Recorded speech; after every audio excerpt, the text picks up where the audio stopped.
In today's video, I'm going to teach you how to unlink your personal or business OneDrive from a Windows 10 computer. If you're looking to detach OneDrive for any reason, be it for privacy concerns, managing disk space, or simply shifting to another cloud service, this guide will walk you through the process in just a few simple steps. Let's dive in. First, you need to locate the OneDrive Cloud icon in your system tray, which is typically found on the right side of your taskbar. This is your starting point, as it's essentially the control center for managing your OneDrive settings. Once you've found the icon, go ahead and click on it.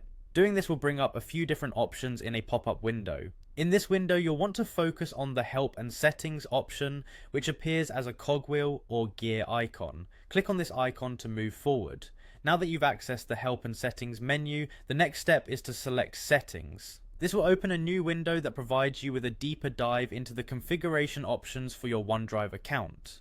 Within the settings window, you'll notice several tabs available. Look for the one labeled Account. Click on this tab to access your account-specific settings. This is where you'll start the process of unlinking your OneDrive from your machine. Inside the Account tab, you'll notice a button that says Unlink this PC. Clicking on this button initiates the process of disconnecting your OneDrive account from the computer. But don't worry, it's not finalized yet. Once you click Unlink this PC, a confirmation dialog will appear.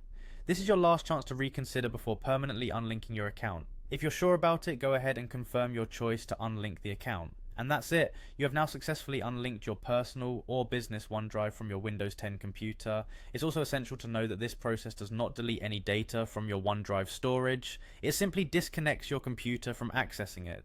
Your files remain securely stored in the cloud, accessible whenever you decide to relink your account or log in from another device. If later on you decide to re-establish the connection, just open the OneDrive application, sign in with your credentials, and it will be good to go with all your files intact. Thank you for joining me in this tutorial. I hope you found it helpful and easy to follow. Don't forget to like and subscribe for more tech tips and tutorials.